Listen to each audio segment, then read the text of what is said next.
الحمدللہ الحمدللہ رب العالمین والصلاة والسلام علی رسولہ الکریم وعلی آلہ واصحابہ اجمعین اما بعد واعوذ باللہ من الشیطان الرجیم بسم اللہ الرحمن الرحیم لا الہ الا انت سبحانک انی کنت من الظالمین بسم اللہ الرحمن الرحیم وَلَقَدْ يَسَّرْنَا الْقُرْآنَ لِلذِّكْرِ فَهَلْ مِن مُدَّكِرٍ بسم اللہ الرحمن الرحیم رب اشرح لی صدری ویسر لی امری واحلل عقدۃ من لسانی یفقہوا قولی۔ میری عزیز سامعات، درس قرآن مجید میں آپ کا تہہ دل سے خیر مقدم ہے۔ السلام علیکم ورحمۃ اللہ وبرکاتہ۔ کیسے آپ سبھی لوگ؟ جو لوگ میرے سامنے بیٹھے ہیں اور جو لوگ زوم پر دیکھ رہے ہیں، سبھی لوگ خیریت سے ہیں؟ الحمدللہ۔ اللہ تعالیٰ سے from the bottom of my heart دعا ہے کہ آپ واقعتاً اچھی رہیں، عافیت میں رہیں، خوشحال رہیں اور دنیا اور آخرت دونوں میں کامیابی نصیب ہو پائے آپ کو، اور اللہ تعالیٰ آپ سے راضی ہو جائے اور ہم لوگ جنت میں بھی ساتھ رہیں۔ آمین۔ تو کون سی سورہ چل رہی ہے درس قرآن مجید میں؟ سورہ انبیاء۔ سورہ انبیاء کا سورہ نمبر کیا ہے؟ 21۔ بالکل صحیح۔ تو لاسٹ ویک ہم لوگوں نے سورہ انبیاء میں کہاں تک مکمل کیا تھا؟ بالکل، آیت نمبر 79۔ تو آج ہم لوگوں کو ڈیٹیل میں کہاں سے جاننا ہے؟ 80 سے۔ تو پھر آج آپ لوگ اس کے آگے کا بھی آپ لوگ بول دیجئے پورا۔ تو آپ لوگ نہیں، ہمیں کریں گے انشاءاللہ۔ تو ریویژن لے لیتے ہیں اس سے پہلے کہ باقاعدہ آیت نمبر 80 آنورڈز ہم لوگ تفصیل سے جانیں۔ تھوڑا سا چھوٹا سا ریویژن لے لیتے ہیں اس سے پہلے کی آیات کا۔ تو اس سے پہلے کی ویکس میں ہم لوگوں نے ابراہیم علیہ السلام کے قصے کو قدر طویل جانا۔ پھر اس کے بعد آیت نمبر 74 اور 75 میں لوط علیہ السلام کا قصہ شروع ہوا، اور اللہ تعالیٰ نے لوط علیہ السلام کے متعلق فرمایا کہ ہم نے انہیں بھی علم اور حکم عطا کیا تھا۔ ٹھیک ہے، تفصیل سے ہم نے بتایا تھا ان کا کیا معنی ہوتا ہے۔ اور پھر اللہ تعالیٰ نے ذکر کیا اس بستی کا جہاں سے اللہ تعالیٰ نے لوط علیہ السلام کو نکال لائے تھے حفاظت کے ساتھ، اور وہ بستی کون سی تھی؟ سدوم کی بستی۔ ویری گڈ، ماشاء اللہ، بارک اللہ۔ اس کے علاوہ لوط علیہ السلام کو اللہ تعالیٰ نے فرمایا کہ ہم نے ان کو اپنی رحمت میں شامل کیا اور وہ صالح بندے تھے۔ ہم نے یہ بھی بتایا تھا کہ انبیاء علیہ السلام کے نیک صالح ہونے کے متعلق قرآن میں کیوں ریپیٹیشن ہے۔ اس کے بعد آیت نمبر 76 سے نوح علیہ السلام کا واقعہ شروع ہوتا ہے کہ اور یہاں سے بگن ہوتا ہے کہ جب نوح علیہ السلام نے دعا کی کہ اللہ تعالیٰ کو پکارا، اور اس کی تفصیل میں آپ کو بتایا تھا کہ کیا دعا کی اور کن حالات میں دعا کی، تو اللہ تعالیٰ نے فرمایا کہ ہم نے ان کی دعا کو سنا اور انہیں نجات دے دی۔ اور پھر اس کے بعد آیت نمبر 77 میں ہے کہ اللہ تعالیٰ نے نوح علیہ السلام کی مدد کی ان کے قوم کے مقابلے میں۔ یقیناً وہ بہت برے لوگ تھے اور ان کو غرق کر دیا گیا، یہ سبھی جانتے ہیں۔ ٹھیک ہے، پھر اس کے بعد آیت نمبر 78-79 میں داؤد علیہ السلام اور سلیمان علیہ السلام کا ذکر شروع ہو چکا ہے، اور ہم نے آپ کو لاسٹ ویک بتایا تھا کہ ایک کھیتی والوں کا فیصلہ ہونا تھا، وہ فیصلہ داؤد علیہ السلام کے دربار میں لایا گیا، اور داؤد علیہ السلام نے جو فیصلہ دیا اس سے بھی بہتر فیصلہ اللہ تعالیٰ نے سلیمان علیہ السلام کو سکھا دیا، اور لفظ ہے فَفَهَمْنَاهَا، تو اس کا فہم ہم نے دے دیا سلیمان کو۔ ٹھیک ہے، تو سلیمان علیہ السلام نے جو فیصلہ کیا وہ داؤد علیہ السلام کے فیصلے سے بھی بہتر تھا۔ اس میں کیا کیا پوائنٹس نکل کر آتے ہیں وہ سب بھی ہم نے تفصیل سے ڈسکس کیا تھا۔ پھر اس کے بعد داؤد علیہ السلام کے متعلق آیا کہ ہم نے ان کے لیے مسخر کر دیا تھا پہاڑوں کو جو تسبیح کرتے تھے اور پرندوں کو بھی، اور یہ سب کچھ کرنے والے ہم تھے۔ یعنی یہ جو بھی معجزات انبیاء سے سرزد ہوتے ہیں اس کا فاعل حقیقی کون ہوتا ہے؟ اللہ سبحانہ و تعالیٰ. ٹھیک ہے. اب کوئی چھوٹے موٹے کام بھی ہم اور آپ کریں تو اس چیز میں تاثیر والا اور ایکچوئل ڈوئر اللہ تعالیٰ ہی ہوتا ہے. تو یہاں تک ہوا تھا لاسٹ ویک. اب ہم لوگ اس کے آگے جانیں گے آیت نمبر 80 آنورڈز. اور داؤد علیہ السلام کا قصہ بھی تمام نہیں ہوا ہے, وہ کنٹینیوڈ ہے. اور آیت نمبر 80 ہے اعوذ باللہ من الشیطان الرجیم بسم اللہ الرحمن الرحیم وَعَلَّمْنَاهُ صَنْعَةَ لَبُوسٍ لَكُمْ, اور ہم نے انہیں تمہارے لیے لباس کی صنعت سکھائی. لِتُحْصِنَكُم مِّن بَأْسِكُمْ فَهَلْ أَنتُمْ شَاكِرُونَ, تاکہ وہ تمہیں بچائے تمہاری جنگ سے, تو کیا تم شکر گزار بنتے ہو. یہ کس کے متعلق کہا جا رہا ہے کہ لباس کی صنعت سکھائے؟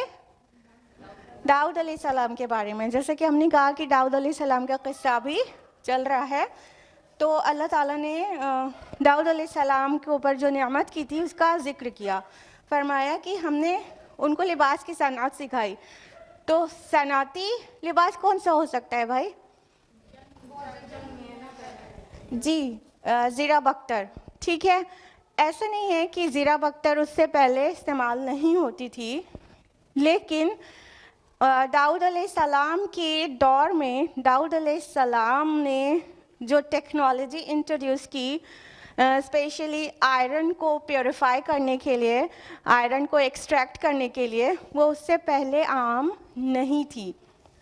ہسٹری کا مطالعہ کریں گے تو پتہ چلے گا کہ داؤد علیہ السلام was actually the manufacturer of armour.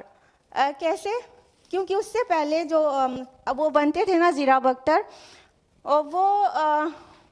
وہ عام لوگوں کے ریچ تک نہیں تھے, کیونکہ اس کی ٹیکنالوجی کے ایک شام اور ایشیا کوچک کی قوم تھی حتی, وہ لوگ آئرن کو ایکسٹریکٹ کرنا جانتے تھے, لیکن وہ آئرن کو جس کٹھن مراحل سے گزار کر پروسیس کرتے تھے اور ایکسٹریکٹ کرتے تھے اور اس سے لوہے کی چیزیں بناتے تھے, وہ اتنی مہنگی ہو جاتی تھی کہ آئرن کی ویلیو, لوہے کی ویلیو اس دور میں سونے چاندی کے برابر ہو جاتی تھی, جس سے وہ عام انسان کی ایک تو پہنچ میں نہیں آ رہی تھی, دوسرا وہ اس کو مخفی بھی رکھے ہوئے تھے.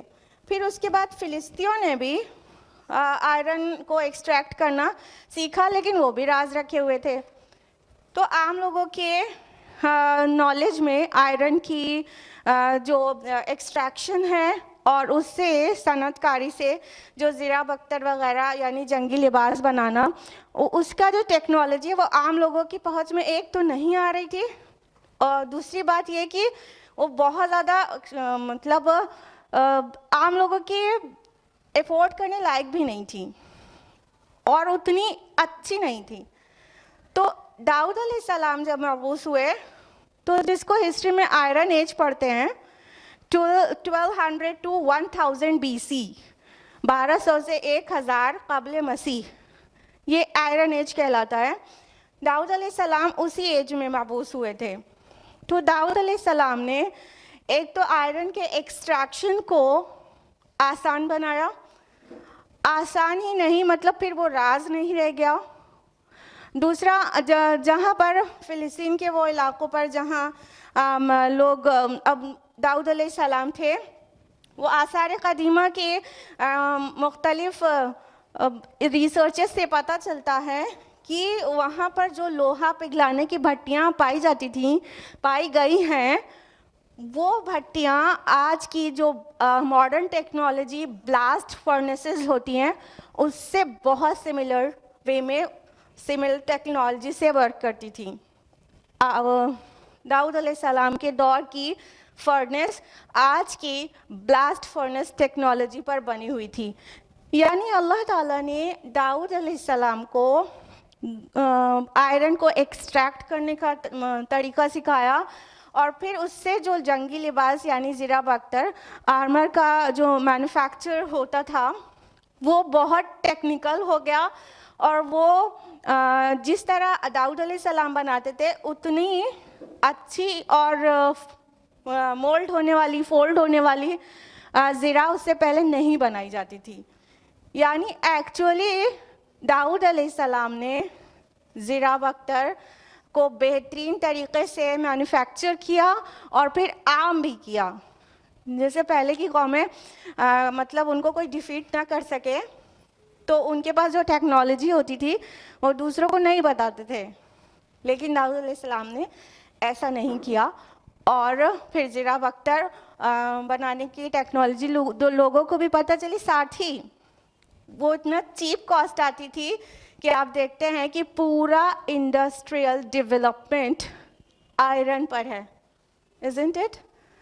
कोई भी कंपनी देख लीजिए, उसमें जो मशीनरीज लगी हैं वो सब आयरन की बनी हुई हैं. बड़े बड़े प्लांट्स और मशीनरीज वो सब आयरन के ही तो बने हुए हैं. तो आज का जितना भी इंडस्ट्रियल डेवलपमेंट है ये एक्चुअली सब का सब ये दाऊद अलैहिस्सलाम तक जाता है. यानी अल्लाह ताला किसी को कोई चीज़ बिगिन करने की तौफीक दे देता है और उसकी अक्ल और शऊर दे देता है, तो उसको तो हम लोग नहीं भूल जाते ना जिसने शुरुआत की. बाद में डेवलपमेंट्स होते रहते हैं. तो पहली बात तो ये कि इसको अल्लाह की तरफ मंसूब करना चाहिए, और दूसरी बात ये कि जिसने उसकी बुनियाद डाली हो या आसान बनाया हो उसको भूल नहीं जाना चाहिए. जैसे कि आज मॉडर्न टेक्नोलॉजी कंप्यूटर्स, चाहे सुपर कंप्यूटर्स ही क्यों ना हो, मेन फ्रेम कंप्यूटर्स क्यों ना हो, लेकिन जब कंप्यूटर का नाम आता है तो चार्ल्स बैबेज को कोई भूल नहीं जाता. जबकि चार्ल्स बैबेज का एनालिटिकल इंजन और डिफरेंस इंजन इतना डिफरेंट था आज के कंप्यूटर से कि ज़मीन आसमान का फ़र्क है. लेकिन चूँकि उसी के एडवांसमेंट के बाद आज का मॉडर्न डे कंप्यूटर वजूद में आया, लिहाजा चार्ल्स बैबेज को तो नहीं भूल जाते हम लोग, लेकिन दाऊद अलैहिस्सलाम को भूल जाते हैं. तो अल्लाह ताला फरमा रहे हैं फ़हल अंतुम शाकिरून, क्या तुम शुक्रगुजार बनते हो? एक तो अल्लाह के शुक्रगुजार कि उसने सिखा दिया, सारी साइंस टेक्नोलॉजी सब उसकी सिखाई हुई है, उसकी पढ़ाई हुई है.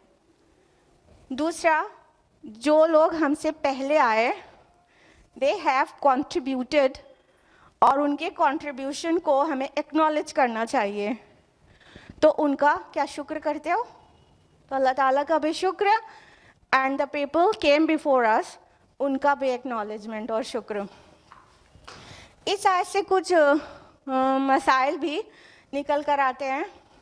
पहली बात तो ये कि अल्लाह ताला के करीब तरीन बंदे अहलुल्लाह, उनके लिए कोई दुनिया का काम करना ये मायूब बात नहीं है. यानी नबी है और दुनियादारी, माज़ल्लाह लोग दुनियादारी समझे अगर इसको साइंस टेक्नोलॉजी को, तो नबी है या अल्लाह का वली है और दुनिया का काम कर रहा है, इस्लाम में इसमें कोई ऐब नहीं है. तो किसी को अल्लाह का वली होने पर सिर्फ इसलिए शक नहीं किया जा सकता कि वो तो दुनिया के बहुत सारे काम करते हैं, वो तो ऑफिस में बैठे रहते हैं, या तो वो तो मतलब सनत व हरफत का काम करते हैं. ठीक है. दूसरी बात ये कि दस्तकारी से माश हासिल करना ये आयन जायज़ है, और बल्कि हमारे असलाफ और अम्बिया का बहुत बार पेशा भी रहा है.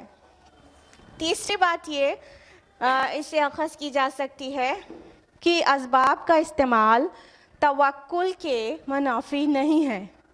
यानी जब हम मीन्स यूज़ करते हैं तो इसका ये मतलब नहीं होता वी डोंट ट्रस्ट अल्लाह सुब्हानहू व तआला. असबाब का इस्तेमाल करना चाहिए, लेकिन तवक्कुल अल्लाह पर करना चाहिए. तो असबाब का इस्तेमाल करने का मतलब ये नहीं है कि तवक्कुल अल्लाह पे नहीं कर रहे हैं. जब हम सोचें कि ये जो चीज़ है इसी से सब कुछ हो गया, तवक्कुल भी उसी पर कर लें और फिर इसकी गैर मौजूदगी में फिर कोई हमारा बेड़ा पार नहीं लगा सकता, तो अभी गलत हो गया. क्लियर है? तो असबाब इस्तेमाल करें, लेकिन तवक्कुल अल्लाह पर करें. लेकिन असबाब को इस्तेमाल किया जाए तो फिर ये कोई गलत फहमी नहीं पाल सकता कि अल्लाह पर तवक्कुल नहीं किया जा रहा है. तो इस तरह से दाऊद अलैहिस्सलाम पर अल्लाह ताला ने इतनी नियामतें नाजिल की थीं. अच्छा, इसके कुछ तफासिर ये भी आती है कि दाऊद अलैहिस्सलाम के लिए अल्लाह ताला ने लोहे को इतना नर्म कर दिया था कि वो जिस तरह से चाहते थे उसको मोल्ड कर लेते थे। यानी जैसे मोम होता है, मोम को हाथ से शेप दिया जा सकता है, उसी तरह बाज़ मुफस्सिरीन का मानना है कि लोहा उनके हाथ पर इतना नर्म था, उनके हिसाब से फ्लेक्सिबल था कि वो मोल्ड कर सकते थे। वल्लाहु आलम, अल्लाह के नबी थे, शक करने की कोई ज़रूरत नहीं है। आयत नंबर 81 है, वले सुलैमान अर्रिह आसिफतन तजरी बि अम्रिही इलल अर्दिल्लती बारकना फीहा। और हमने मुसख्खर कर दिया था सुलेमान अलैहिस्सलाम के लिए तेज़ चलने वाली हवाओं को, जो उसके हुक्म से चलती थीं उस सरज़मीन की तरफ जिसमें हमने बरकत अता की थी। वकुन्ना बिकुल्लि शैइन आलिमीन, और हम तमाम चीज़ों का इल्म रखने वाले हैं। अब सुलेमान अलैहिस्सलाम का तज़किरा आ रहा है बक़द्र तफसील कि अल्लाह सुब्हान तआला फरमा रहे हैं कि हमने सुलेमान के लिए तेज़ चलने वाली हवाओं को मुसख्खर कर दिया था। यानी अल्लाह ताला ने सुलेमान अलैहिस्सलाम को हवा पे मतलब उनके लिए मुसख्खर कर दिया था। इसके कई माना निकाल सकते हैं। बाज़ का कहना है कि हवा को मुसख्खर कर देना मतलब उनकी मर्ज़ी से चलती थी जिधर वो चाहते थे, और बाज़ उसको एक्सप्लेन इस तरह से करते हैं, इसकी तौजीह इस तरह से करते हैं कि चूँकि उनके किंगडम में जो बादबानी जहाज़ थे वो इतने डेवलपमेंट हो गया था और इंपोर्ट एक्सपोर्ट का बिज़नेस इतना डेवलप्ड हो गया था उनके दौर में, सुलेमान अलैहिस्सलाम के दौर में, कि उनका हमेशा कोई ना कोई बादबानी जहाज़ का बेड़ा एक समंदर के एक किनारे से दूसरे किनारे की तरफ जाता ही रहता था, चाहे आता था चाहे जाता था। यानी वेस्ट में मेडिटेरेनियन सी और साउथ में रेड सी की तरफ कोई ना कोई बेड़ा रहता ही था। तो ये जो आमद रफ्त थी बादबानी जहाज़ों के बेड़ों की, वो उनके लिए बहुत आसान कर दी गई थी। यानी उनका जो एक्सपोर्ट इंपोर्ट का वर्क था उस उनके किंगडम में वो बहुत तरक्की पजीर हुआ। लिहाजा ये भी समझा जाता है, और आपको पता होगा बादबानी कश्तियाँ या जहाज़ होते हैं वो हवा के रुख के हिसाब से ही चलते हैं। यानी हवा का रुख जिधर होगा बहुत मैटर करता है कि जहाज़ उस तरह से चलेगा। ये जो बाद में मोटर्ड शिप्स आए हैं तो वो जो है वो टेक्नोलॉजी अलग है।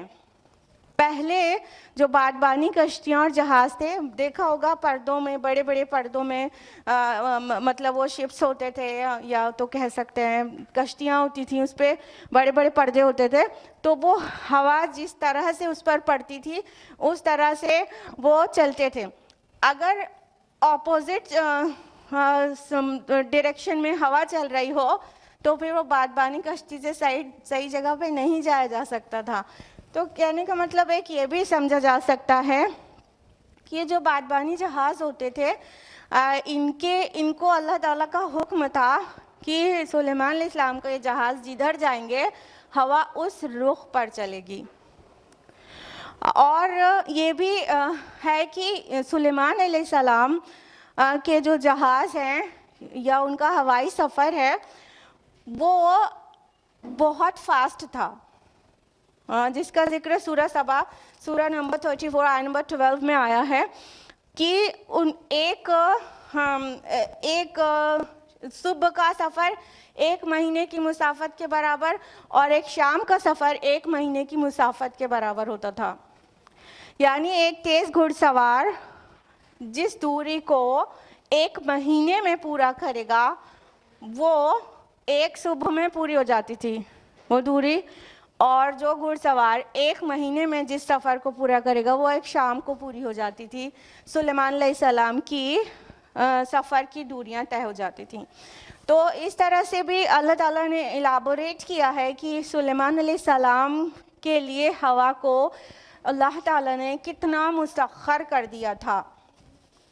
تو اور یہاں پر جو ذکر آیا بارکنا فیہا، اس زمین پر، اس سرزمین پر جس میں ہم نے برکت رکھی ہے. یہ کون سی سرزمین کی بات ہو رہی ہے؟ بالکل شام اور فلسطین. پہلے تو پورا علاقہ ایک ہی تھا، تو وہ شام اور فلسطین کی بات ہو رہی ہے. اور یہ کہ اس سرزمین میں اللہ نے برکت رکھی تھی، قرآن میں اور بھی مقامات پر اس کا ذکر ملتا ہے. جیسا کہ سورہ اسراء سورہ نمبر 17 آیت نمبر 1 میں سبحان الذی اسریٰ بعبدہ لیلا من المسجد الحرام الی المسجد الاقصی الذی بارکنا حولہ. اس سرزمین کی طرف لے گیا اللہ تعالیٰ، مسجد حرام سے مسجد اقصیٰ کی طرف، جہاں پر ہم نے برکت رکھی ہے، جس کے ماحول میں. تو وہ شام یا فلسطین یا دونوں ہی کہہ سکتے ہیں، اس سرزمین میں اللہ نے برکت رکھی تھی. اس میں کیا کیا برکتیں تھیں اس کا موقع نہیں ہے ابھی تفصیل میں بتایا ہے.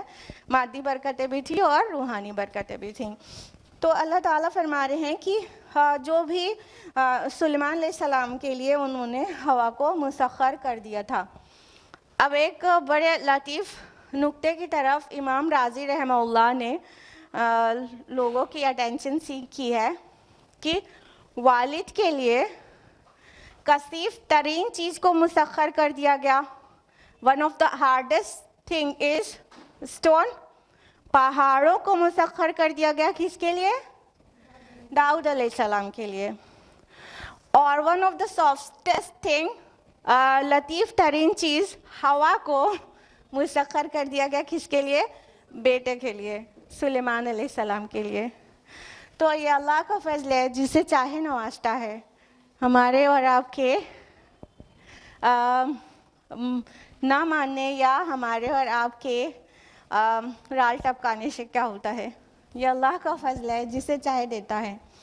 لیکن یہ دونوں اللہ کے ایسے بندے تھے، باپ بیٹے، داؤد علیہ السلام اور سلیمان علیہ السلام. اللہ تعالیٰ نے دنیا میں انہیں بہت نوازا تھا اور اکارڈنگلی وہ اس کا شکر کرتے تھے. آج ہی کسی نے ہم سے یہ سوال کیا تھا کہ کیا جتنی دعائیں مانگتے ہیں سب قبول ہوتی چلی جاتی ہیں، سب ملتا جاتا ہے، سب ملتا جاتا ہے، سب ملتا جاتا ہے، تو کیا پھر آخرت میں نہیں ملے گا؟ ہم نے کیوں نہیں ملے گا؟ داؤد علیہ السلام اور سلیمان علیہ السلام کی مثال ہمارے سامنے ہے. اگر اللہ تعالیٰ جو ہم مانگ رہے ہیں، جو دعائیں ہم کر رہے ہیں، اگر ہماری خواہش اللہ تعالیٰ کی مشیت سے کنسیلیٹ کرتی ہے تو وہ چیز اللہ تعالیٰ دے دیتے ہیں. اور مانگی گئی بہت ساری چیزیں مل گئیں تو بھی کوئی مسئلہ نہیں ہے اگر ہم نے شکر گزاری کی.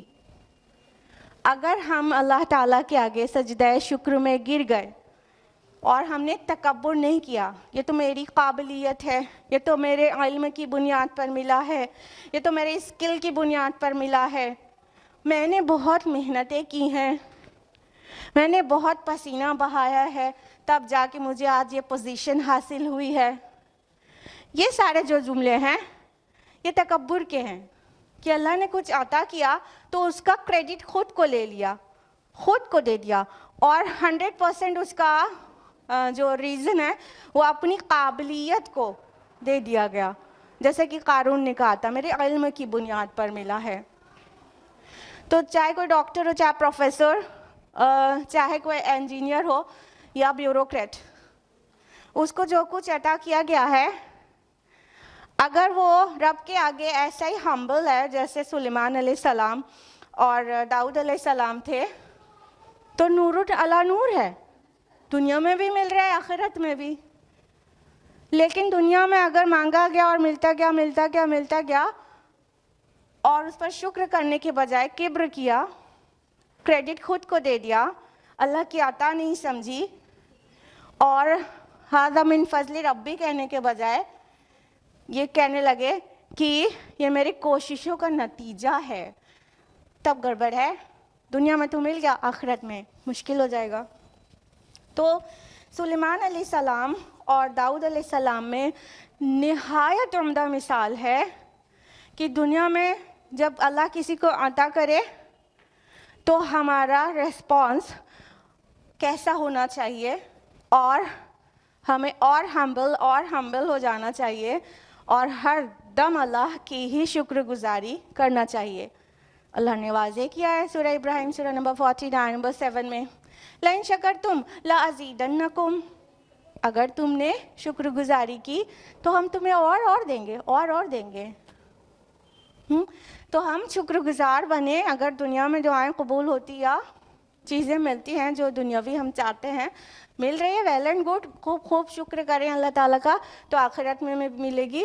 اور قرآن مجید نے سب طرح کی مثالیں دی ہیں تاکہ انسان اپنے آپ کو دیکھ لے کہ اس سے سملر جو واقعہ ہے وہ کس کا ہے، پھر اس کے حساب سے وہ اپنی کنڈکٹ کو مولڈ کرے۔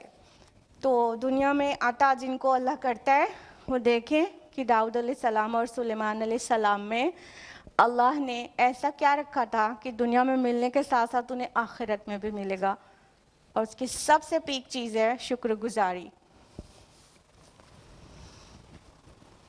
آیت نمبر 82 ہے، وَمِنَ الشَّيَاطِينِ مَن يَغُوصُونَ لَهُ، اور شیاطین میں سے بھی ہم نے بہتوں کو مسخر کر دیا تھا جو اس کے لیے سمندروں میں غوطہ خوری کرتے تھے، وَيَعْمَلُونَ عَمَلًا دُونَ ذَلِكَ، اور وہ اس کے علاوہ بہت سے دوسرے کام بھی کرتے تھے، وَكُنَّا لَهُمْ حَافِظِينَ، اور ہم ہی ان پر نگراں تھے۔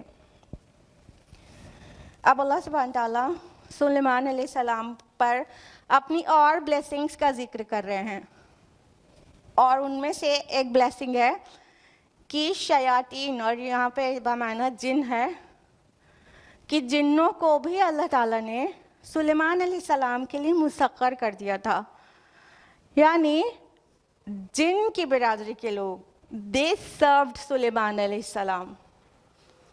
آج کل جو لوگ کہتے ہیں والا والا جن میرے قبضے میں ہے، اور یہ جو کمرے میں ساری بوتلیں لٹکی ہیں اس کے اندر ایک جن ہے، جھوٹ بولتے ہیں، وہ جھوٹ بولتے ہیں۔ جنوں کو اپنی طرح سے چلا پانا سلیمان علیہ السلام کے پاس تھا۔ سلیمان علیہ السلام کے لیے اللہ تعالیٰ نے جنوں کو مسخر کر دیا تھا، اور یہاں پر شیاطین ورڈ آیا ہے، اس سے صاف ظاہر ہوتا ہے سرکش جن بھی ان کے قبضے میں، کہنے کا مطلب ان کے اوبیڈینٹ تھے، وہ جو سخت سے سخت تر کام ان جنوں سے لینا چاہتے تھے ان کو کرنا ہوتا تھا۔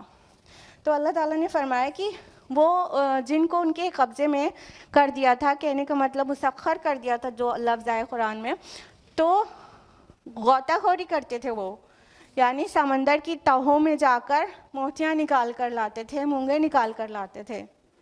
اور فرمایا کہ اس میں اور بھی ان کے کچھ کام تھے، تو یہ اور کام کون سے تھے؟ سورہ سبا کی آیت نمبر 13 میں ہے کہ ان کے لیے تعمیری کام بھی کرتے تھے، بلڈنگ کنسٹرکشن کرتے تھے، اور بڑے بڑے، اب جنوں کی طاقت اندازہ لگائیے کہ ان کی طاقت کیسی ہوتی ہے، کہ بڑے بڑے پتھر اٹھانا انسان کے بس کا نہیں ہے، کرین ہوتا نہیں تھا، ٹھیک ہے، تو وہ جن سب سلیمان علیہ السلام کے آرڈر پر وہ سارے کام کرتے تھے۔ اور آپ کو پتہ ہے کہ سلیمان علیہ السلام جب فوت ہوئے ہیں تو جنوں کو پتہ تک بھی نہیں چلا تھا، اور وہ اسی طرح بہت ہارڈ لیبر میں تھے، اور جب تک تعمیری کام مکمل نہیں ہو گیا تھا تب تک انہیں پتہ تک نہیں چلا تھا کہ سلیمان علیہ السلام فوت ہو گئے۔ اور وہ گھن، وہ کیڑا جب ان کے عصا کو کھا جاتا ہے اور لکڑی گر جاتی ہے اور آپ گر جاتے ہیں تب انہیں پتہ چلتا ہے۔ تو وہ اتنے اوبیڈینٹ تھے سلیمان علیہ السلام کے، یا یوں کہیے کہ سرکش جن کو بھی اپنے کنٹرول میں کرنے کا ہنر دیا تھا اللہ تعالیٰ نے سلیمان علیہ السلام کو، تو فرمایا کہ وہ ان کو ہم نے مسخر کر دیا تھا سلیمان کے لیے، اور ہم ہی ان کے نگراں تھے۔ یہاں پر جو حافظین ورڈ آیا ہے، یہ اس کا مطلب ہے بہتر اردو میں جو یہاں پر نکل رہا ہے، ہم ہی ان کو سنبھالنے والے تھے، یعنی وہ جو سرکش جن جس کے لیے شیطان ورڈ آیا، شیطانوں کو کنٹرول میں رکھ پانا سلیمان علیہ السلام کا ایکچولی کام نہیں تھا، بلکہ وہ کرنے والا اللہ تعالیٰ تھا، اللہ نے سنبھالا ہوا تھا۔ अल्लाह ताला की दी हुई पावर थी जो सुलेमान अलैहिस्सलाम के पास थी। देखिए हम लोग को पूरे तसलसल में एक टीचिंग बिल्कुल मिलती जा रही है कि फ़ाइल हकीकी अल्लाह के अलावा कोई भी नहीं है। तो आज हमारे जो भी स्किल्स हैं उसको हम अल्लाह की तरफ मंसूब किया करें कि अगर कोई बहुत इंटेलिजेंट है, कोई बहुत वाइज है और कोई बहुत दूरंदेश है या कोई बहुत अच्छी पोजीशन पर है, तो ये सारा कुछ अल्लाह की तरफ मंसूब होना चाहिए कि अल्लाह ने अक्लमंद बना दिया, अल्लाह ने फ़हम नसीब किया, अल्लाह फ़ाइल हकीकी है। तो यहाँ पर अल्लाह ताला कह रहे हैं हम उनके निगरान थे, हम उनके मुहाफ़िज़ थे, हम उनको संभालने वाले थे, हम कंट्रोल करने वाले थे। और अगर अल्लाह ताला नहीं चाहते तो सुलेमान अलैहिस्सलाम नहीं कर सकते थे। तो अंबिया को भी जो क़ुव्वत सलाहियतें मिली और उस पर से मज़ीद मौजज़ात दिखाने का जो मौका मिला, वो सबका एक्चुअली करने वाला अल्लाह ताला थे ना। तो हम इस तरह से जब सोचना शुरू करेंगे ना तो सही वाली तौहीद पर आएंगे, अमली तौहीद पर। ये तौहीद जो ला इलाहा इल्लल्लाह कहते हैं, ये सिर्फ कौली तौहीद है। लेकिन हम अपने सारे इनामात या हम अपने सारे स्किल्स, अपने सारी सलाहियतें और अपना हुनर, हर एक चीज़ जब अल्लाह की तरफ मंसूब करेंगे कि ये अताई है और मेरे रब का अता करदा है, तो सही सही तौहीद का ईमान है हमारे दिल में। तो इसीलिए कुरान मजीद को जब पढ़ेंगे समझकर और गौर करेंगे तो ईमान गहराएगा ना। ऐसे तो मादा परस्ताना और दुनिया परस्ताना तर्ज़ ज़िंदगी है हम लोगों के अराउंड मेजॉरिटी की। तो जब भी उन्हें कुछ मिलता है वो समझते हैं मेरी काबिलियत के बलबूते हमें मिला है, तो हो गई ना तौहीद रुखसत। अल्लाह के किए बगैर, अल्लाह के सैंक्शन इज़्न के बगैर कोई हासिल करके तो दिखाए कुछ। तो अल्लाह को शामिल रखें क्योंकि अल्लाह ताला ही अता करने वाला है। हमारा ज़ाती अपना कुछ भी नहीं है, कुछ भी नहीं है, ना हमारी बॉडी, ना हमारे स्किल्स और ना हमारी प्रॉपर्टी या और कुछ भी, बल्कि वह सब अल्लाह का अताई है। आयत नंबर 83 है व अय्यूब इज़ नादा रब्बह, और अय्यूब पर भी हमारा फजल जब उसने अपने परवरदिगार को पुकारा, अन्नी मस्सनिय दुर्रु व अंता अरहमुर राहिमीन, कि मुझे बहुत ज़्यादा तकलीफ़ पहुँची है और तू तमाम रहम करने वालों से बढ़कर रहम करने वाला है। अय्यूब अलैहिस्सलाम के बारे में आप लोग क्या जानते हैं? बताइए जल्दी जल्दी जल्दी जल्दी बताइए। हाँ, और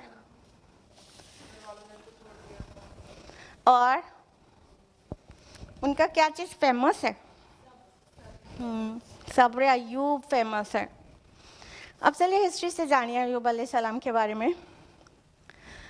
अय्यूब अलैहिस्सलाम इसराइली नबी नहीं थे, इब्राहिमी और इसहाक़ी ज़रूर कह सकते हैं, क्योंकि अय्यूब अलैहिस्सलाम याकूब अलैहिस्सलाम के बड़े भाई कैस थे, उनकी औलाद में से थे। यानी इसहाक़ अलैहिस्सलाम तक तो प्रोजनी ऊपर से आ रही है, जो इब्राहिम अलैहिस्सलाम और इसहाक़ अलैहिस्सलाम, फिर एक बेटे याकूब अलैहिस्सलाम थे इसहाक़ अलैहिस्सलाम के, और एक बेटे कैस थे, उनकी प्रजनी से हैं। इसीलिए कह रहे हैं इब्राहिमी इसहाक़ी तो कह सकते हैं, इसराइली नहीं कह सकते, क्योंकि याकूब अलैहिस्सलाम के भाई के बेटों में से पाँचवीं, इब्राहिम अलैहिस्सलाम की 5वीं नस्ल से हैं। तो इसराइली तो वो है ना जो याकूब अलैहिस्सलाम की औलाद हैं, चिल्ड्रन ऑफ याकूब अलैहिस्सलाम, उन्हीं का नाम इसराइल था ना, याकूब अलैहिस्सलाम का अनदर नेम।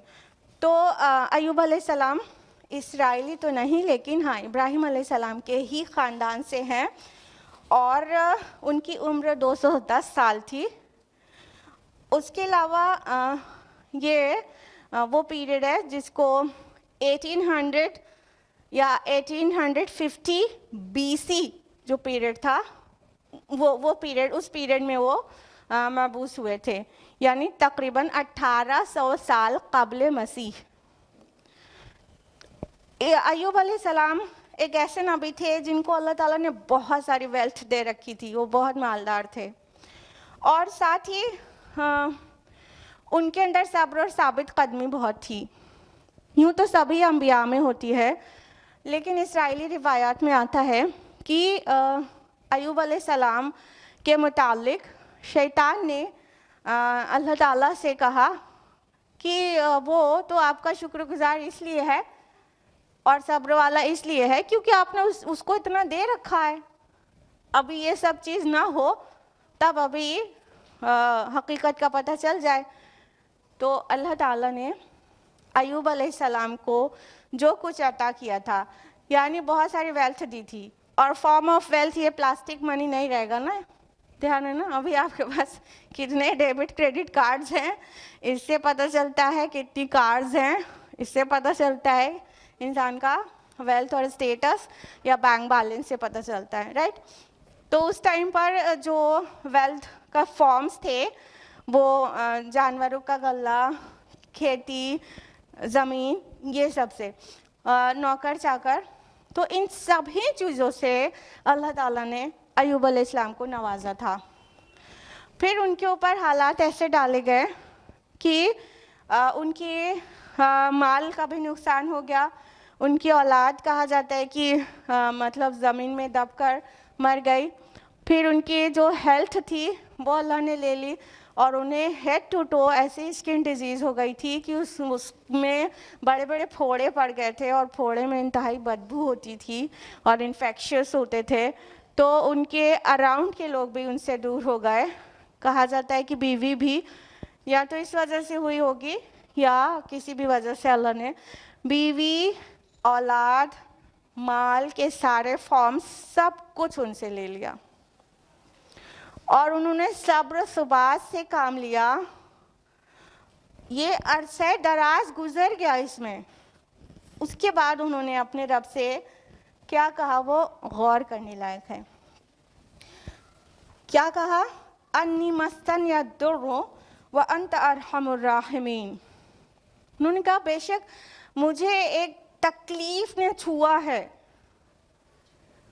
हार्म टच्ड मी, ऐ मेरे अल्लाह मुझे तकलीफ ने छुआ है, बस आप तमाम रहम करने वालों से बेहतर रहम करने वाले हैं।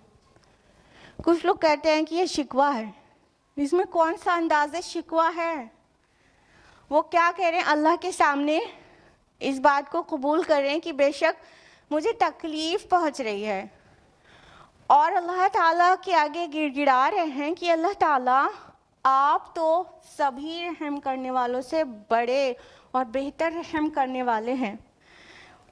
इसमें तो आजिज़ी अब्दियत का इंतहा दर्जे का तसव्वुर मौजूद है। शिकवा तो तब होता है कि अल्लाह पाक आपने मुझे इतने दिन से बीमार डाला हुआ है, क्या मैं ही मिली थी कि मैं ही बीमार रहूं, मेरा सब कुछ लुट गया, बर्बाद हो गया। ये सारे अल्फाज जो दोहराते हैं वो हम जैसे लोग दोहराते हैं। लेकिन अय्यूब अलैहिस्सलाम ने इतनी साबित कदमी के साथ डटे रहे। सब्र अय्यूब अलैहिस्सलाम मशहूर है। सब्र का क्या माना होता है बताइए? सब्र किसको कहते हैं? बताइए, जल्दी बताइए। देखिए, सब्र का माना होता है चाहे जैसे भी हालात आ जाएं, एडवर्स कंडीशंस आ जाएं, उसमें भी साबित कदमी दिखाना और कीप गोइंग रहना, हरकत पे रहना, जो कर रहे हैं वो करते रहना, स्टॉप होकर शिकवे शिकायत नहीं करने लगना, ये सब्र है। तो अय्यूब अलैहिस्सलाम ने अल्लाह की इबादत में कमी नहीं की और शिकवे शिकायत कुछ भी नहीं किया। क्या कहा कि बस हार्म टच्ड मी, है मेरे अल्लाह मुझे बीमारी या तकलीफ़ या ईज़ा ने छुआ है, आप तो बहुत रहम करने वाले हैं ना। मतलब ये आपके ही हाथ है कि आप मेरे ऊपर रहम करें और मेरी तकलीफ़ को दूर कर दें। اللہ تعالیٰ سے اپنی تکلیف کے دور کیے جانے کی دعا کرنا یہ تقوی کے منافی نہیں ہے، بالکل مانگا جا سکتا ہے اپنے رب سے۔ جو بات غلط ہے وہ یہ کہ انسان چیخے چلائے اور اللہ تعالیٰ کی بقیہ نعمتوں کا اعتراف بھی کرنا چھوڑ دے، اس کا بھی انکار کر دے کہ کچھ تو ملا ہی نہیں، سب کچھ تو لوٹ گیا۔ انسان کا ایک چیز اگر ڈسٹرائے ہو جاتا ہے، مان لیجیے کسی کی شاپ تھی اس میں آگ لگ گئی، تو انسان کہہ دیتا ہے کہ سب برباد ہو گیا، کچھ نہیں بچا جینے کے لیے، ایسے ہی کہہ دیتا ہے۔ اب ان کو کون یاد دلائے کہ ان کی آنکھیں تو ہیں، ان کی زبان تو ہے، ان کی دونوں ٹانگیں ابھی سلامت ہیں، ان کی صحت ابھی سلامت ہے، جو ذریعہ معاش گیا ہے کیا پتہ اللہ اس سے بہتر دے دے۔ تو یہ جو انکار ہے کہ ابھی جو چیز ہے اس کا بھی اعتراف چھوڑ دیتے ہیں، یہاں پہ پرابلم ہے۔ پرابلم یہ نہیں ہے کہ کسی نے کہا کہ اے میرے اللہ مجھے تکلیف پہنچی ہے، مجھے غم پہنچا ہے، یہاں اتنے میں کوئی پرابلم نہیں۔ دیکھیے یعقوب علیہ السلام کو بھی جب اتنی سچویشن سے گزرے تھے، یوسف علیہ السلام بچپن میں ہی مس ہو گئے، نہیں مل رہے تھے، ان کے غم میں گھلے جا رہے تھے، اور سب گھر والے لوگ کہتے کہ واللہ آپ کا تو دماغ سٹک گیا ہے۔ تو انہوں نے کیا کہا تھا؟ سورہ یوسف سورہ نمبر 12 آیت نمبر 86، انہوں نے اللہ تعالیٰ سے کہا تھا انما اشکو بثی وحزنی الی اللہ، کہ میں تو اپنا رنج و غم اور اپنی تکلیف صرف اللہ کے سامنے ہی کھولتا ہوں۔ تو جو بندہ مومن ہوتا ہے نا، وہ اللہ کے سامنے اپنے درد اور اپنی تکلیف کا بیان کرتا ہے، ان سے ہر ایک سے رونا نہیں رویا کرتا۔ جیسے کہ ہماری سوسائٹی میں عام ہے کہ اگر کسی سے فون پہ پوچھ ہی لو کہ اور خیریت ہے، تو اس کا مطلب سمجھتے ہیں کہ میڈیکل ہسٹری بیان کرنی ہے، کتنے دن سے کیا چل رہا ہے، سب اسی خیریت ہے کے جواب میں مل جاتا ہے۔ ہوتا ہے نہیں ہوتا؟ کسی کی توہین میرا مقصد نہیں ہے، لیکن کیسی ہے خیریت ہے، اس کا جواب ہے کمپلیٹ میڈیکل ہسٹری۔ یار آج کل تو ایسے چل رہے ہیں، تو یہ ڈاکٹر بدلا، وہ ڈاکٹر بدلا، پھر یہ ہوا، پھر وہ ہوا، پوری کہانی تکلیف کی ایک خیریت ہے کے جواب میں مل جاتی ہے۔ یہ ایک بندہ مومن اور ایک عالی ظرف انسان کا طریقہ نہیں ہوتا۔ وہ عام طور پہ اس سے پوچھا جائے کیا ہے خیریت ہے تو الحمدللہ سے ہی جواب دیتا ہے، اور وہ اپنی ہر پریشانی کی تفصیلات ہر ایک کو نہیں بتایا کرتا۔ ہاں، اگر اپنے مخصوص لوگوں کے سامنے انسان کچھ اپنی میڈیکل ایشوز ڈسکس کرتا ہے then there is nothing wrong in it، لیکن ہر ایک سے بس سب سے پہلا کام اپنی ساری تکالیف گنا دینا، ایسے بعض لوگ کرتے ہیں، تو یہ بہت کم ظرف انسان کی پہچان ہے۔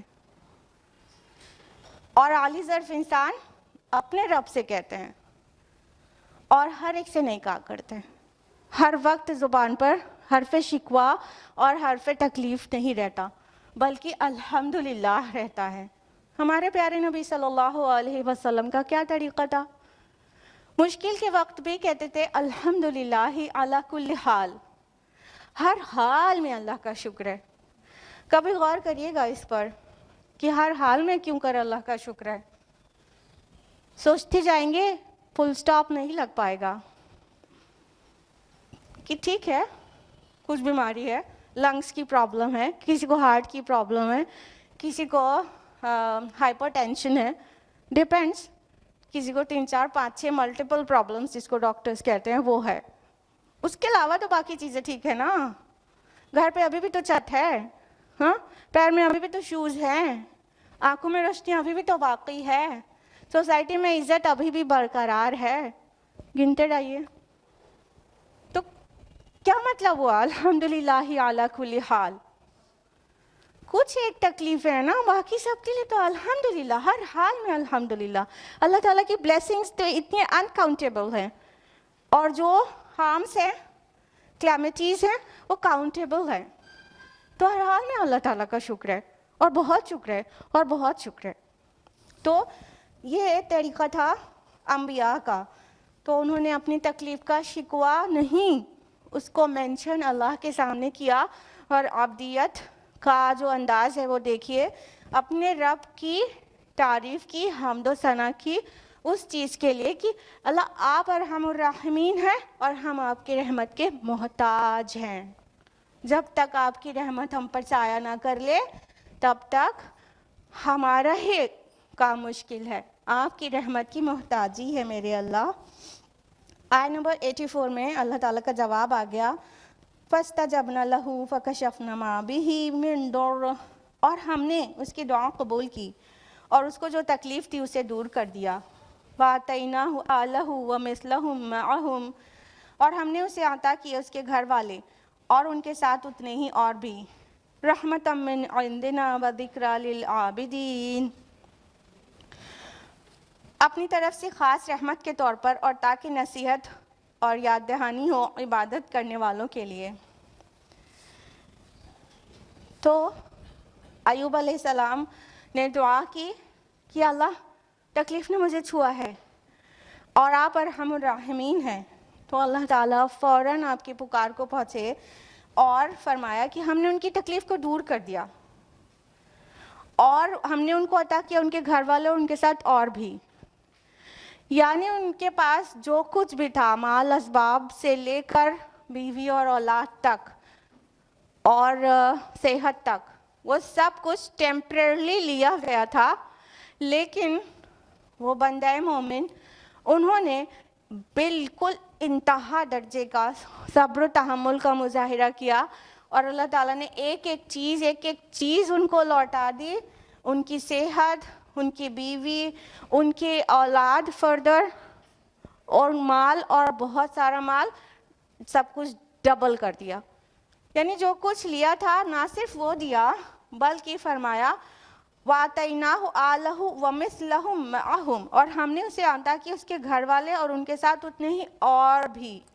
यानी जो कुछ लिया गया था ना वो बतौर इम्तिहान लिया गया था, फिर वो तो लौटाया ही गया, उस पर से प्रॉफिट भी दे दिया गया, और ज़्यादा दे दिया गया। पहले से भी ज़्यादा औलाद उन्हें नसीब हुई, और सेहत अच्छी हो गई, और माल पहले से भी ज़्यादा हो गया। और फरमाया अपनी तरफ से ख़ास रहमत के तौर पर, ताकि ज़िक्र हो, याद दहानी और नसीहत हासिल करें इससे जो आबिदीन हैं, इबादत गुजार बंदे हैं। क्या मतलब इसका? कि ये इनायतें सिर्फ अय्यूब अलैहिस्सलाम के लिए नहीं थी।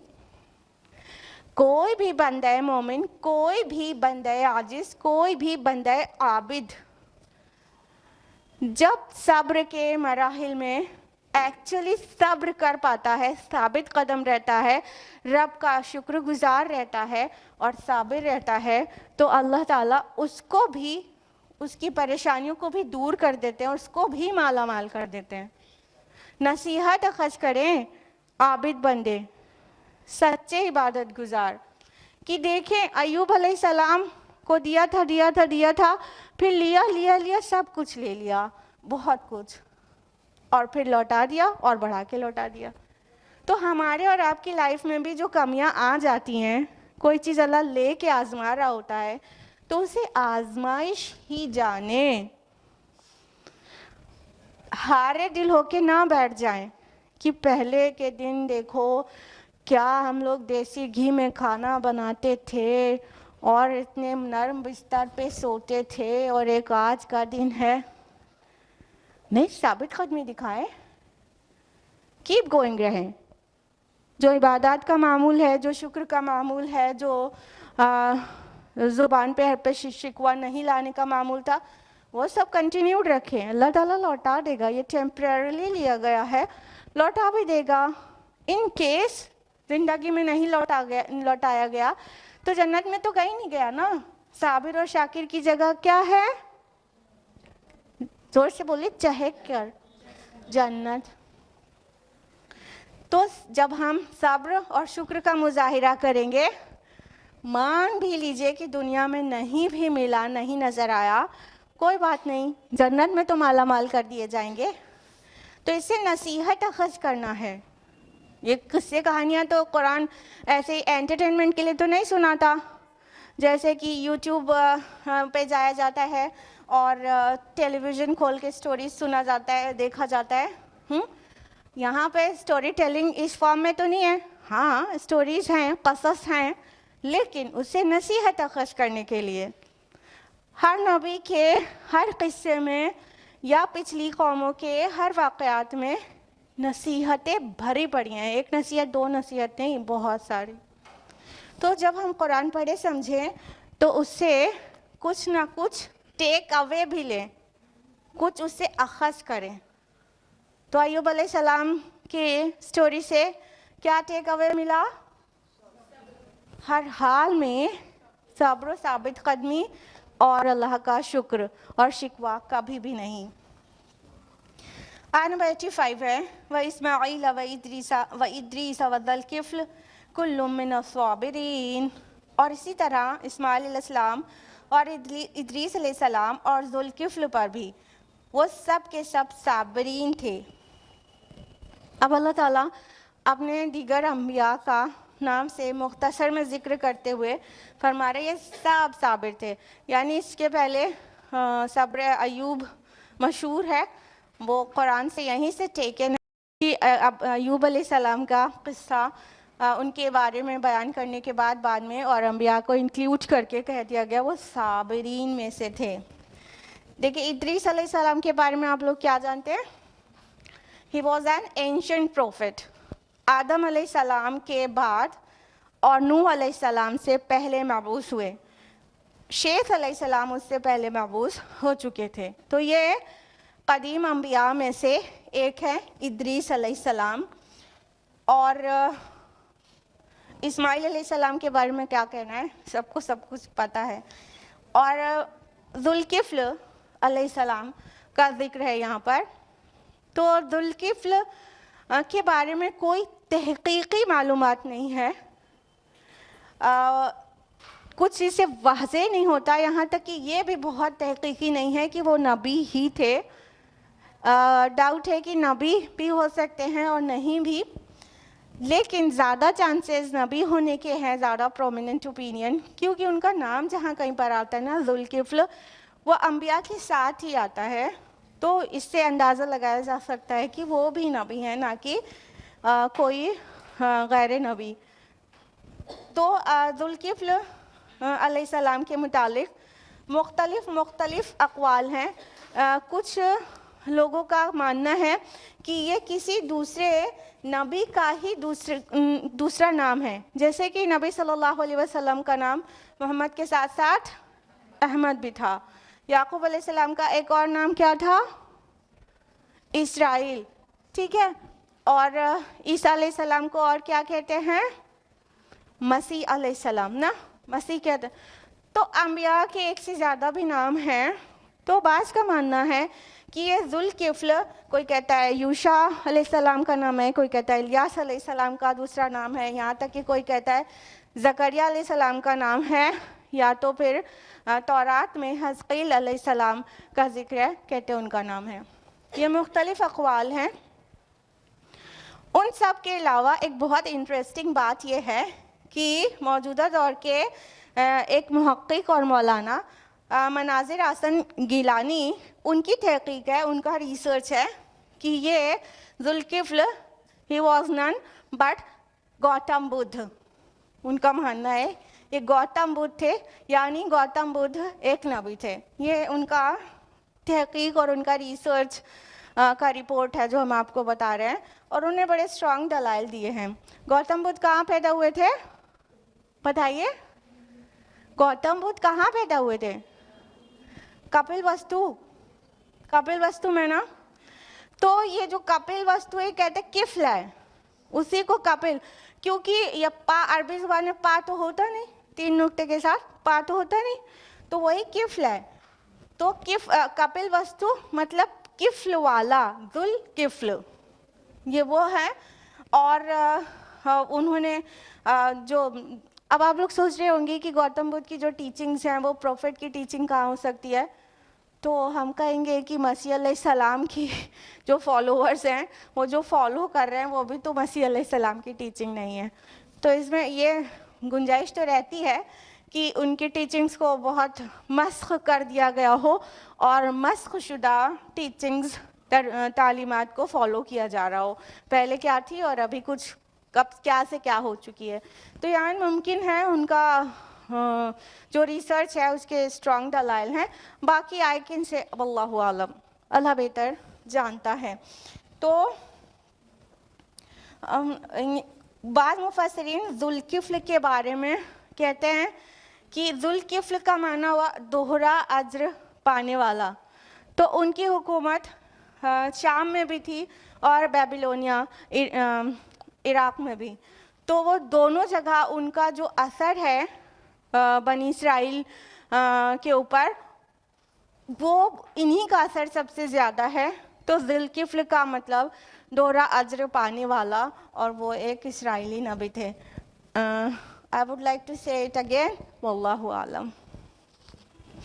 آیت نمبر 86 میں اللہ تعالیٰ نے فرمایا وَأَدْخَلْنَاهُمْ فِي رَحْمَتِنَا إِنَّهُمْ مِنَ الصَّالِحِينَ، اور ہم نے ان کو اپنی رحمت میں داخل کیا، یقیناً وہ سب صالحین میں سے تھے. اب اللہ تعالیٰ پھر سے فرما رہے ہیں کہ ہم نے ان کو جتنے انبیاء کا ذکر ابھی کیا گیا وہ سب کو اللہ تعالیٰ نے اپنی رحمت میں داخل کیا، اور اتنا ہی نہیں وہ سب صالحین تھے. اب دیکھیے دیکھا جائے تو انبیاء جو ایک بہت بڑا شرف والا اور بہت بڑا عہدہ ہے، ان نبیوں کے لیے کہا جب صالحین میں سے وہ سب نیک لوگ تھے. جبکہ اصطلاح میں ہم لوگ صالحین کس کو جانتے ہیں؟ مومنین میں سے جو اچھے نیک عمل کرنے والے وہ صالحین ہیں. لیکن انبیاء کے متعلق بار بار صالحین کا ریپیٹیشن ہے، وہ اس چیز کے لیے ہے کیونکہ پچھلی قوموں نے انبیاء علیہم السلام کی تصویر کو اتنا بگاڑ کر پیش کیا ہے اپنی کتابوں میں. جیسے کہ ہم آپ کو بارہا بتایا کرتے ہیں کہ تورات میں یعنی بائبل میں نبیوں کے متعلق ایسے بہتان تراشیاں ہیں. تو قرآن نے ان کی تصویر کو صاف کر کے بار بار اس پر فوکس کیا ہے، ایمفیسائز کیا ہے کہ وہ صالحین تھے، گناہ گار نہیں تھے. جو گناہ کی کام ان انبیاء کے اوپر چسپا کر دیے گئے ہیں بائبل والوں کی طرف سے، قرآن نے اسے کلیئر کیا ہے کہ وہ صالحین تھے، سب کے سب صالح اور نیک تھے، اور ان گناہوں کے مرتکب ہرگز نہیں تھے. کیونکہ مطلب ان کے ہاں نبوت تو ایک بس کہانت اور اشراقیت کے فارم میں ہے. جیسے کوئی کاہن ہو، اس کے پاس خبر آ رہی ہے اور وہ کہانت کر رہا ہو. بس نبیوں کی یہ پوزیشن نظر آتی ہے بائبل میں، جو انتہائی افسوسناک ہے. اور اسلام کا جو نبیوں کے متعلق تصور ہے وہ ہے کہ وہ معصوم ہے اور ان کا ہر عمل امت کے لیے، قوم کے لیے نمونہ ہے. تو قرآن نے ان کی تصویروں کو صاف کیا کہ ہمارے سارے نبی پاک اور صالحین تھے. یہ تھا آیت نمبر 86 تک کی تفصیلات. آج ہم لوگ یہیں رکیں گے، وقت ختم ہو گیا ہے. انشاءاللہ آیت نمبر 87 آنورڈز نیکسٹ ویک. تب تک کے لیے اللہ تعالیٰ سے دعا ہے کہ وہ ہم سبھی کو قرآن مجید پڑھنے، سمجھنے، غور و فکر کرنے، غوطہ زنی کرنے اور دوسروں تک پہنچانے کی اور خصوصاً مکمل عمل کرنے کی توفیق عطا فرمائے. آمین. وآخر دعوانا الحمدللہ رب العالمین. والسلام علیکم ورحمۃ اللہ وبرکاتہ.